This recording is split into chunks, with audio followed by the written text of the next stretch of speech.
Alright guys, today we're gonna be reacting to Thomas Sowell on taxing the rich. Let's jump in.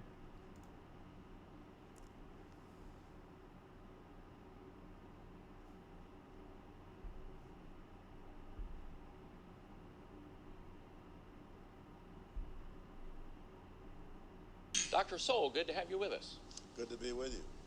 Now, in your book, you paraphrase one of my heroes, George Orwell, who said that some ideas are so foolish, only intellectuals would believe them. So could you give us an example of an idea that is widely accepted as presumed truth among today's intelligentsia that is patently foolish to anyone who is not an intellectual? Well, I guess one of the things you hear a lot about is the notion that we have to raise taxes because there shouldn't be tax cuts for the rich, and the government needs the money. This argument goes back to the 1920s, and it was made under the Coolidge, the Reagan, the Kennedy, and the George W. Bush administration. The argument for cutting the high tax rate is very straightforward. That if tax rates get above a certain level, you can actually get more revenue by cutting the tax rates than by raising them. The reason being that, of course, the idea that you can soak the rich means that the rich are going to stand still and be soaked, when in point of fact, the record shows that they put their money into tax shelters, and so you have these wonderfully high tax rates on paper, but the government is not collecting any money from it. Isn't that funny? Every time that they increase the taxes, the government is always having a shortage of tax revenue. Interesting.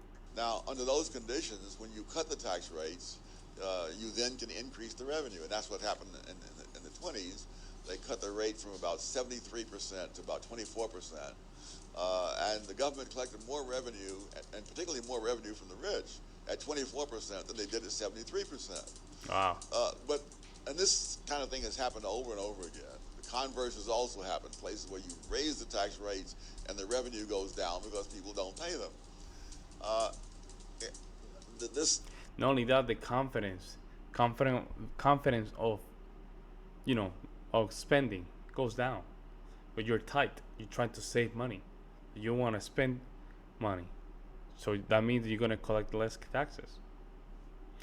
It's common sense, folks. Despite how often this has happened, the argument is still the same as it was 80 years ago, and most intellectuals just remain impervious to the evidence.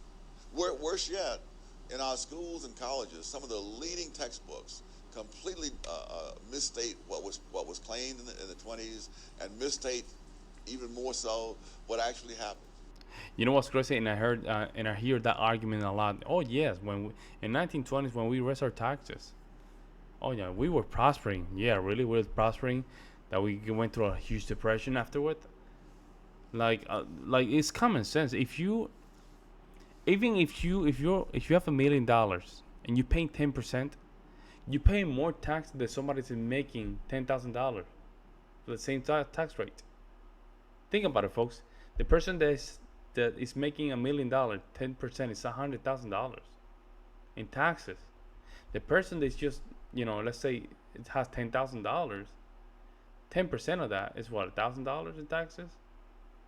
Like when you start putting things into perspective, right? The millionaires, they're paying taxes left and right. Imagine if you have $1 billion, 10%. That's $100 million, folks. That's a lot of money. No wonder a lot of these folks are trying to just cut some taxes, because if that's not the case, the federal government is gonna bankrupt them. Yeah, 10%. If you're rich, if you're a billionaire, imagine having $5 billion. That's $100 million, man. That's insane. That's half of a billion. I prefer that money just go to the, to the private sector, through people, instead of the government. The government has no interest, and they don't even know how to handle their own wallet. Imagine handling yours. Let me know what you guys say in the comment section below. I would love to hear you guys' opinion. I'll see you in the next one.